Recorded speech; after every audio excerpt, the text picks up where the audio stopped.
Waga FM, la matinale info.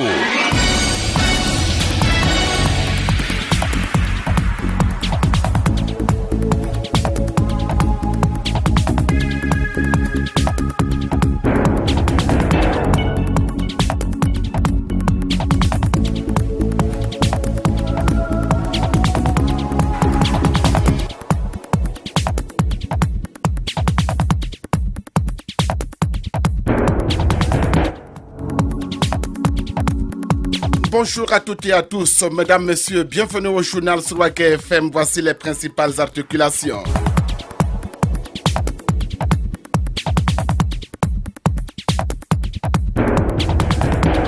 Les bandits ont encore fait par le 2 un braquage dans la ville de Ouagadougou. Cela se déroule entre 19h et 20h à la station Otam de Kosodo. 1 200 000 francs emportés.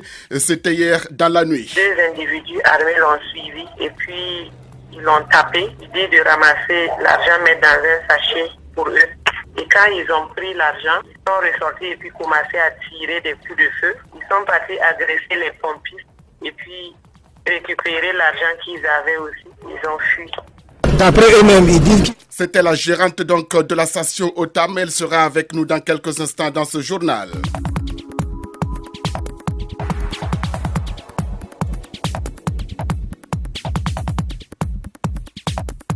Salif Diallo prend les commandes du mouvement du peuple pour le progrès. Il a été élu hier à l'issue des travaux du 2e congrès ordinaire du parti. C'était dans la salle du Palais des Sports de Ouaga 2000.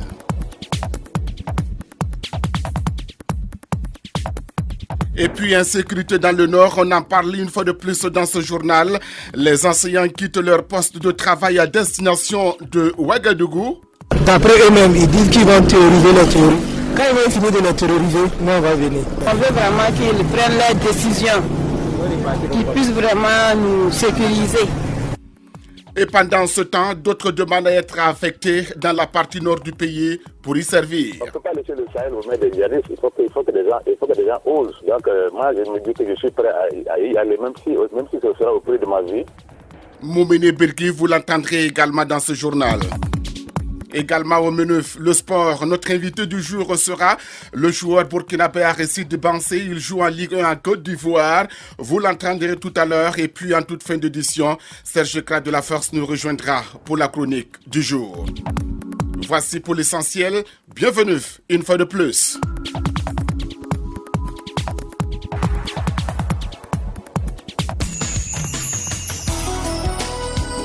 Les infos sur Waga FM, l'actualité nationale.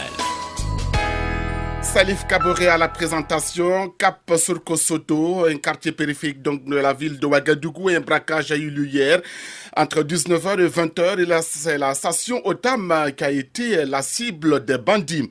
Nous avons réussi à joindre la gérante de cette station Otam. Il s'agit de Madame Parkouda qui nous décrit un peu ce qui s'est réellement passé hier entre 19h et 20h dans sa station. Bon, c'est le gérant qui était là.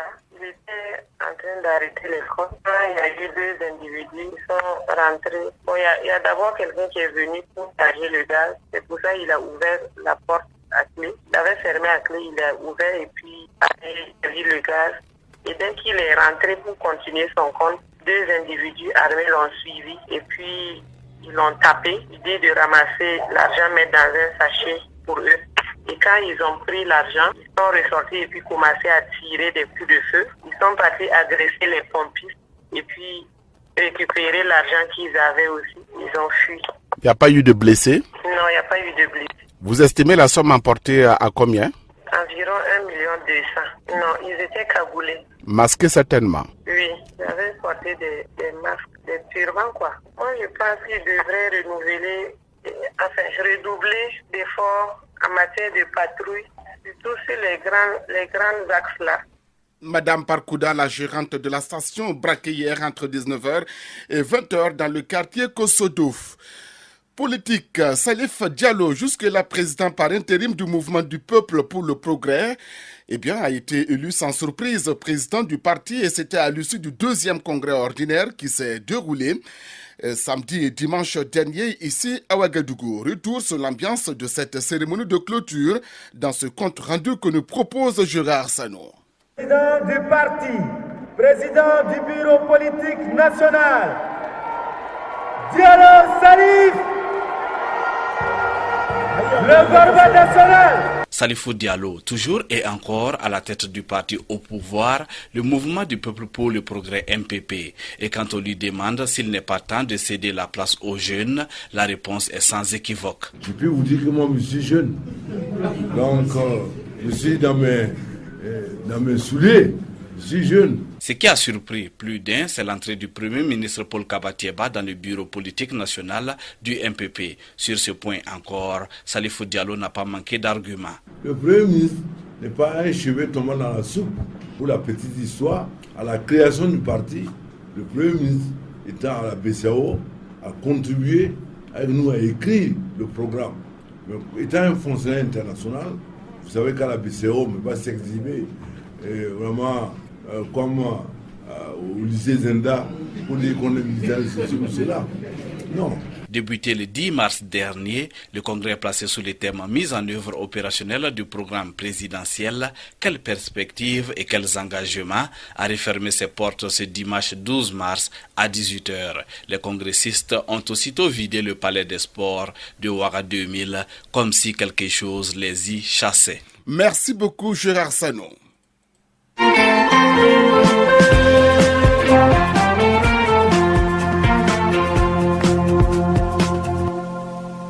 Face à la situation sécuritaire préoccupante dans les établissements d'enseignement public et privé dans la province du Gorom-Gorom, les enseignants de la dite province ne cessent de déserter les écoles. Ce week-end, une vague d'enseignants a rejoint la capitale Ouagadougou en provenance de Gorom-Gorom. Aimé Sawadgo est allé rencontrer ces enseignants. Voici son compte rendu.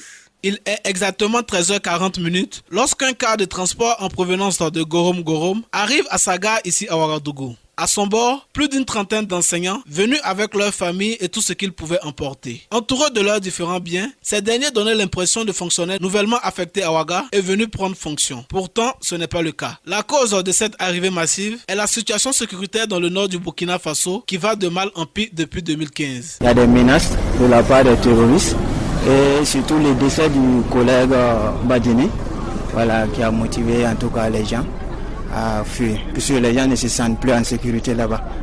En tout cas, beaucoup qui ont fui. Bon, ça, on n'a pas besoin de dire, vous-même vous le savez, avec l'insécurité, tout est mélangé là-bas. Tout est mélangé là-bas. On a fermé les classes, on ne fait plus cours. Mais comme tout le monde part, si toi tu restes toi seul là-bas, c'est pas évident. Par exemple, dans la cour là où je suis la seule. Tout le monde est parti. Donc hier, il y a un qui restait, lui aussi, il a bougé ce matin. Donc je dis que moi, en tout cas, je ne vais pas rester seul. Pour ces enseignants, pas question de retourner à Gorom-Gorom tant que des mesures adéquates ne sont pas prises par le gouvernement pour assurer la sécurité. Bon, ce que nous on demande à l'État, ils n'ont qu'à arrêter les gros Français. Comme d'après eux-mêmes, ils disent qu'ils vont théoriser les théories. Quand ils vont finir de les théoriser, nous on va venir. Puisque nous on ne peut pas être là-bas. Et ils sont ici dans le gros bureau, nous on est là-bas, ce sont les gens qui sont en train de tuer. Nous on préfère qu'ils agissent au lieu de parler les gros Français. On veut vraiment qu'ils prennent leurs décisions, qu'ils puissent vraiment nous sécuriser. Voilà. Là nous on va repartir, s'il y a la sécurité un peu partout, bon, on espère. Le gouvernement plutôt n'a qu'à prendre l'affaire à cœur. Voilà, c'est ça qui est important. Et puis surtout impliquer la population, les villageois là, surtout nous soutenir, voilà, en matière de sécurité. Pour l'heure, toutes les écoles publiques de la ville de Gorom-Gorom sont fermées. Et les enseignants de la province de Soum continuent de déserter les écoles parce qu'ils se sentent davantage exposés. Merci beaucoup Aimé Sawadgo. Et vous allez l'entendre tout à l'heure. Ce directeur d'école basé à Bobo-Dioulasso comprend la situation dans la partie nord du pays, mais invite ses collègues enseignants à y rester pour travailler. Lui estime que si il avait été affecté dans cette partie du pays, alors il rendrait service à la nation. Écoutons Momoni Birgui que nous avons joint par téléphone. Au regard de la situation qui se passe dans le Sahel, bon, je pense que c'est mieux que nous soyons patriotes. Bon, c'est pas la peine que tout le monde fuit le Sahel pour laisser ça au diable. Il faut vraiment que nous trouvons des solutions palliatives. Voilà. Si tous les fonctionnaires font la débandade, je pense que ça va faire plaisir aux terroristes. Ouais. Même si, de toute façon, on ne peut pas laisser le Sahel aux mains des djihadistes. Il faut que des gens osent. Donc, moi, je me dis que je suis prêt à y aller, même si ce sera au prix de ma vie. Parce que les populations qui sont là-bas ont besoin aussi des enseignants, ils ont besoin des infirmiers, ils ont besoin des fonctionnaires pour se développer. Donc, si maintenant, si tout le monde fuit, bon, les populations vont se sentir maintenant délaissées et ça peut créer encore une autre situation. Et puis, justement, à propos de la situation critique dans la partie nord du pays, la coordination des syndicats de l'éducation a organisé une marche-meeting ce week-end ici à Ouagadougou. Suivons ce reportage réalisé par Serge Ekrat de la Force. Dans la discipline des salles de classe que cette marche-meeting s'est déroulée. Départ à l'éducation ouvrière. Point de chute, ministère de l'Éducation nationale. Et le principal, le message de la coordination livré au ministre par Anatole Zongo. Message dont le point essentiel est celui-ci. Cela a commencé dans la province du Soum avec des menaces contre les enseignants, sommés d'enseigner l'arabe et de porter le voile pour les dames ou de quitter les villages et culminera le 3 mars 2017. En effet, ce jour, ces hommes ont mis à exécution leurs menaces par l'assassinat du camarade Salifou Badini, directeur de l'école primaire de Kour-Faël dans le Soum. Les syndicats de l'éducation, réunis dans le cadre de leur coordination, condamnent cet assassinat lâche perpétré contre un travailleur dans l'exercice de ses fonctions. Alors, voici ce que la coordination attend de l'État par la voix toujours de Anatole Zongo. Par conséquent, l'invite à prendre de véritables dispositions sécuritaires à même de permettre aux enseignants de remplir leurs devoirs professionnels. En attendant la prise de ces mesures, l'invite à envisager toutes dispositions utiles pour honorer la mémoire du collègue Badini Salifou tombé sur le champ d'honneur. L'invite à prendre toutes les dispositions afin de permettre la poursuite régulière de la carrière des enseignants et la scolarité des élèves de la dite région. L'exhorte à mettre tout en œuvre pour arrêter les criminels, leurs complices et ou commanditaires pour les châtier à la hauteur de leur forfait. Le ministre de l'Éducation nationale et de l'alphabétisation, Jean-Martin Koulibaly, à qui le message a été directement adressé, réagit. En rapport avec ces événements, je voudrais rappeler que les mesures que nous avions envisagées ont bel et bien été prises. Mais je crois que je n'apprends rien à personne sur la difficulté à cerner cette situation de terrorisme. Quand vous regardez, vous écoutez, vous suivez l'actualité d'aujourd'hui, même d'hier, vous savez que c'est une préoccupation qui est devenue mondiale et que même des pays qui ont beaucoup plus de moyens que nous peinent à y arriver. C'est la réalité. Une réaction suite à laquelle Anatole Zongo de la coordination a lancé l'appel suivant. On ne peut gagner cette bataille que si nous restons soudés, si nous restons solidaires avec les forces de l'ordre et de sécurité. Je crois que c'est ce que nous devrons faire. C'est la main dans la main que nous pouvons effectivement triompher donc de cette situation-là. Quant à l'inhumation de Salifou Badini, fortement critiqué par ses collègues, le ministre a affirmé que c'était une volonté de la famille du défunt de faire les choses aussi sobrement. Merci à vous, Serge Ekrat de la Force. 7h13 ici à Radio Ouaga FM.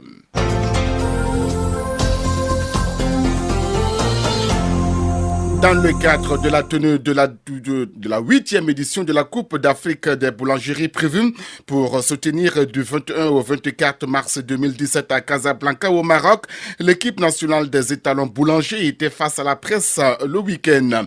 Cette rencontre avec les médias vise à présenter la compétition afin d'éviter une participation massive des boulangers et pâtissiers nationaux et dévoiler les innovations majeures de l'édition. Le point avec Rosalie Konkobo et Marie-Estelle Guébré. 13 pays à la conquête du trophée de la Coupe d'Afrique de la boulangerie 2017.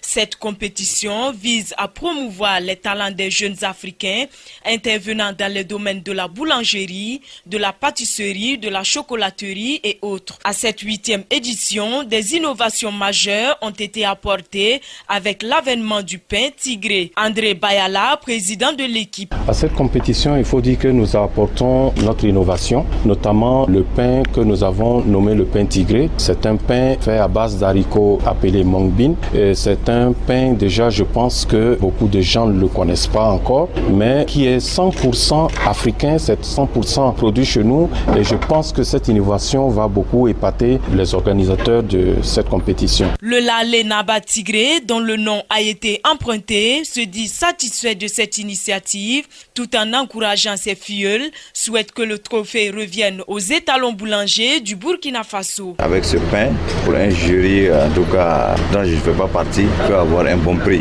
Je salue le courage de notre équipe, les étalons du Burkina, et aussi l'engagement manifeste des jeunes boulangers aller compétir avec leur père d'Afrique au Maroc.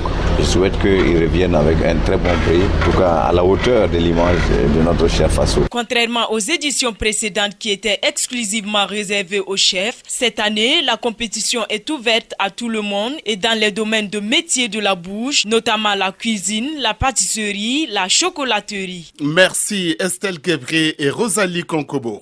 Les infos sur Waga FM, la page sport.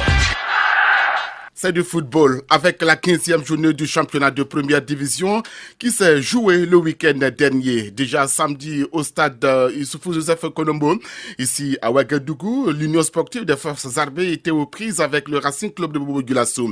Défaite du RCB par 2-1 face donc aux militaires. Une défaite amère pour l'entraîneur du Racing Club de Bobo-Dioulasso qui accuse notamment son gardien de but d'avoir encaissé un but en toute fin de partie. Un but qui ne s'explique pas.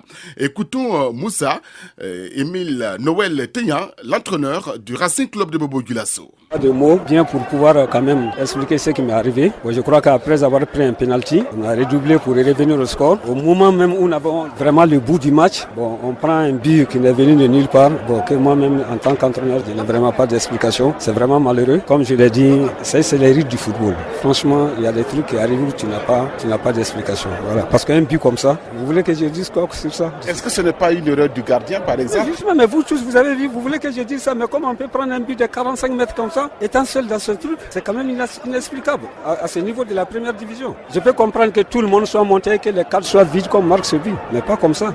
L'entraîneur du Racing Club de Bobo-Dioulasso, Émile Noël Teignan. Pour l'entraîneur de l'Union sportive des forces armées, l'essentiel a été fait. Écoutons Moussa Ouetraogo.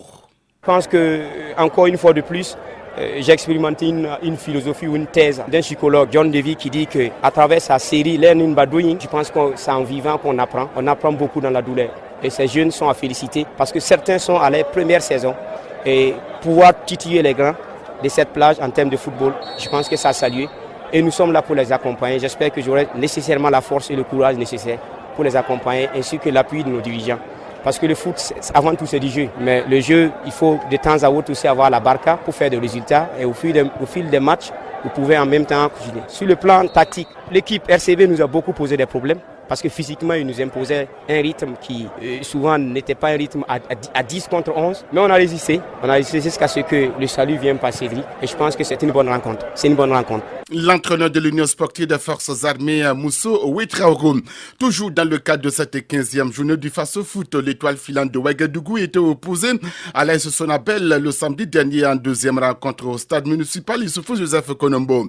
0-0 entre les deux formations à l'issue donc de cette rencontre. Un résultat qui n'arrange forcément pas les affaires des électriciens. Le point de cette rencontre avec Franck Caressi de GFA. Malgré la domination de l'AS Sonabel en première partie et ce résultat 0-0 à la pause, les électriciens reviennent en seconde mi-temps avec un jeu beaucoup plus rigueux. Un rythme de jeu imposé à l'adversaire dans lequel il tombe avec une partie de jeu hachée, faite de mauvaises passes et de fautes graves sur l'adversaire. Résultat, un carton rouge de part et d'autre. Surtout, ce résultat nul est vierge entre les deux formations. Mais pour l'entraîneur de l'AS Sonabel, ce nul peut s'expliquer par le manque de réussite de ses poulains. Moussa Sanogo dit Falcao. C'était un match que nous avons placé sous le signe de la référence parce que ça fait un bout de temps quand même qu'on n'arrive pas à gagner et on avait voulu quand même faire une très bonne prestation ce soir et souhaiter gagner. Mais je pense qu'aujourd'hui on n'a pas eu beaucoup de réussite, ce qui fait qu'on n'a pas pu marquer. Sinon je pense que dans l'ensemble nous mettons de gagner ce match. On s'était donné comme consigne de marquer en première mi-temps. On n'a pas pu réussir. Je pense que le faux aussi est bien sorti en deuxième mi-temps, ce qui nous a un peu obligé à jouer un peu dans notre camp. Naturellement ça fait beaucoup de fautes lorsqu'on demande aux gens d'être un peu plus agressifs. Donc je pense que c'est ce qui a causé beaucoup de fautes et voire beaucoup de cartons dans ce match. Même analyse pour le coach de l'Étoile filante de Ouagadougou qui estime que l'adversaire a opposé un bon rythme de jeu, mais surtout une belle résistance. Bouraïma Kaboré. Un match très difficile. Dans la mesure où on a croisé quand même un adversaire qui s'est réveillé ce soir, ils en voulaient parce qu'ils sont au fond du tableau et on a eu du mal à entrer dans le match qui a fait que c'était un peu difficile. Mais je pense qu'en deuxième mi-temps on est revenu avec de bonnes actions. Et le carton rouge a coupé quand même notre élan parce qu'on était engagé pour marquer le but. Malheureusement on a eu un carton rouge qui a faussé tous nos calculs. Je pense que ça le football, on a marqué la première mi-temps et du coup il fallait quand même tirer les bretelles pour qu'on ressorte en deuxième mi-temps. Match nul donc 0-0, synonyme de partage de points entre les deux formations. Un bon résultat certes, mais qui n'arrange surtout pas les affaires des poulains de Falcao qui comptent 2 matchs en moins en cette fin de première partie du championnat national de football de première division, le Faso Foot. Merci à vous Franck Aristide Jeffa. Et puis en Ligue africaine des champions, match aller, le Rail Club du Kadiogo est tombé le samedi dernier face à l'USMA. Les Faucons ont encaissé 2 buts contre 0 marqués. Le match retour, c'est dans une dizaine de jours. Waga FM, l'invité du journal. Notre invité du jour est l'international burkinabé Aristide Bansé. Il évolue actuellement à la SEC Mimosa en Ligue 1 en Côte d'Ivoire. Nous l'avons joint par téléphone. Écoutez. Bansé, bonjour. Bonjour. Vous êtes l'un des joueurs clés des étalons de Burkina Faso. Vous jouez actuellement la Ligue 1 en Côte d'Ivoire. Comment vous évoluez au sein de la SEC Mimosa actuellement? Bon, le championnat se passe bien. Le championnat se passe bien. Dieu merci, on a repris la tête du championnat et donc je pense que c'est ce qui est le plus important. C'est de garder la forme, de garder le rythme. Et voilà, donc je pense que ça se passe bien ici actuellement. Après la CAN 2017, c'est la pleine forme actuellement. Vous ressentez cela dans le championnat ivoirien? Oui, bon, le championnat, ouais, c'est un bon championnat. Voilà, c'est un bon championnat et à la fin, je pense que le plus important c'est de jouer, c'est de rester en compétition et c'est ce que je fais chaque week-end. Moi, j'ai les 90 minutes plein, je joue. Voilà, donc je pense que pour un joueur c'est très très important pour le football de rythme parce que il y a 2 ans, 3 ans passés, je pense que je manquais beaucoup de rythme et avec les matchs qui se suivent, les matchs se sont enchaînés, je pense que je commence à retrouver la forme. Avec beaucoup de buts que vous marquez aussi, hein? Oui, pour le moment ça se passe bien, et bon voilà, le match précédent j'ai fait un doublé, bon voilà, de toute façon c'est le football, il faut rester toujours concentré pour moi. Voilà, c'est de donner le meilleur du monde, continuer de jouer encore pour l'équipe.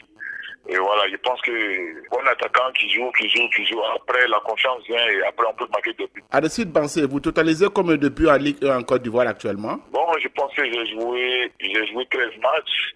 Voilà, j'ai joué 13 matchs et actuellement j'ai 5 buts et plus 2 passes décisives. Voilà, je pense que pour le moment, pour un début, c'est pas mauvais. Le championnat n'est pas encore tenu. Je pense que je peux encore faire beaucoup de choses encore. Avec l'équipe nationale de Burkina également, vous avez été sélectionné par l'entraîneur pour les 2 matchs amicaux. C'est également une marque de confiance. Oui, je pense que le coach me fait beaucoup confiance. Et la dernière CAN, on a vu, voilà, a donné beaucoup la confiance après. Donc, je pense que c'est à moi de ne pas le décevoir. Je pense que s'il m'a appelé, ça veut dire qu'il compte encore sur moi. Voilà, et moi, je vais continuer à faire ce que j'ai à faire.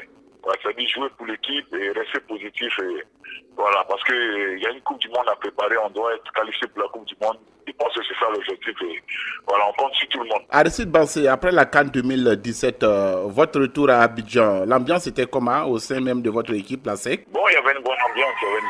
On était bien accueillis ici. Et mes collègues étaient tous contents. On nous a soutenus, les encadreurs et tout. Et on nous a bien accueillis. Je pense que pour nous, Voilà, c'était très très important de lever le nom de la SEC plus haut. Et voilà, donc nous on était fiers de gagner cette 3e place. Voilà, on pense que c'est mérité, quoi. Oui, justement, après la Coupe d'Afrique des Nations de football, c'est vrai aussi que pour le moment, vous vous concentrez pour la SEC d'Abidjan, mais aussi après la CAN, vous avez eu des contacts. Est-ce qu'actuellement, vous êtes un peu dans l'œil de certains recruteurs? C'est vrai que j'ai eu des propositions, mais bon, je veux pas me précipiter. Je me calme.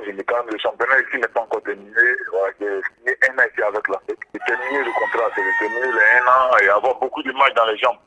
Voilà, avoir beaucoup de matchs dans les jambes. Maintenant, si c'est une autre proposition, maintenant là, je sais que peut-être que j'ai un peu de rythme maintenant pour aller jouer. Voilà, donc pour le moment, je suis encore patient.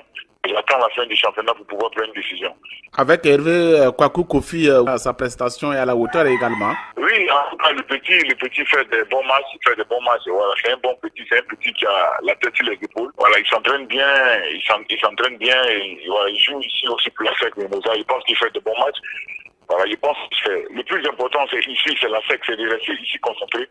Parce que s'il fait de bons matchs ici, je pense qu'il va être toujours appelé par le coach. Voilà, donc je pense que c'est ce qu'il le fait. Voilà, c'est ce qu'il le fait. Il est toujours concentré, toujours positif. Je pense que voilà, c'est bien pour le Burkina Faso, quoi. En tout cas, c'est un gardien d'avenir pour le pays. Vous avez un message particulier à lancer à l'endroit du public sportif? Bon, c'est de dire merci. Malgré tout ce qui s'est passé, malgré mon retour ici en Côte d'Ivoire, j'ai vu que voilà, il y a pas mal qui m'ont soutenu, voilà, qui ont cru à moi. Bon, voilà, c'est le football, rester positif. Et voilà, donc c'est à travers les messages que j'ai eu aussi beaucoup de courage aussi pour participer à cette CAN. Voilà, cette CAN, et nous avons eu la 3e place aussi. On dit vraiment merci beaucoup. Oui, vous avez certainement convaincu tous ceux-là qui étaient pessimistes quant à votre retour à Abidjan au sein de la SEC. Beaucoup certainement pensaient que c'était la fin de votre carrière, mais vous avez démontré le contraire. Oui, je pense que c'est le football. Hein. Le football, c'est comme ça. Le football, il y a des hauts et des bas. Ça veut dire quand tu joues, quand c'est pas bon, il faut continuer à travailler. Voilà, le moment vient. Voilà, moi, je sais qu'il y a d'autres qui n'étaient pas contents, voilà, qui n'ont pas apprécié mon retour ici à Abidjan. Mais bon, je pense qu'ils se sont rendus compte que c'est un bon choix que j'ai fait. Voilà, merci beaucoup Aristide Bansé. À l'instant, l'international burkinabé qui joue en Ligue 1 en Côte d'Ivoire avec la SEC Mimosa.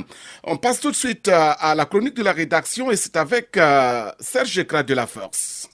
Rien que ces chevals on a pris comme image pour coller sur le Yenega. Pouah, mais les choses vont vite ici. Quand les anciens disaient que tant que tu n'es pas encore mort, il ne faut pas te décourager, eh ben c'était pas faux, hein. C'est-à-dire en fait, à un moment de ta vie, tu peux ne pas représenter grand-chose, hein. Et puis du coup, une situation peut faire que tu vas devenir incontournable dans le système. Et là, il faut savoir t'aménager, hein. Disons que parmi tant d'exemples, tu peux peut-être porter que du blanc et tout va marcher comme sur des roulettes pour toi. C'est au moment où personne ne voudra vendre cher de ta peau que comme un éclair qui traverse un conseil qui dure plus de 6 heures de temps, tu peux te retrouver à la tête du groupe qui représente le numéro 1 du Yenega, au commissaire de Ouaga 2000. Pardon, je me suis trompé. Au représentant du patron du Yenega. Est-ce qu'on ne va pas simplifier les choses et puis dire vice-patron? En fait, c'est ce que moi je vois, hein. Je n'ai pas dit vous, je dis moi, donc ça m'engage. Cet épisode est fini, non? On espère que tu vas représenter le mec partout, hein? Même dans les zones où on frappe à tout moment et on disparaît à tout moment, où personne ne peut nous inquiéter à tout moment. Ah, ça aussi, c'est ta mission. Parce que jusqu'ici, cette histoire-là dépasse tout le monde. La preuve, ceux même qui donnent le savoir sont descendus un peu vers nous ici pour voir les choses évoluer de loin. Merci beaucoup, Serge.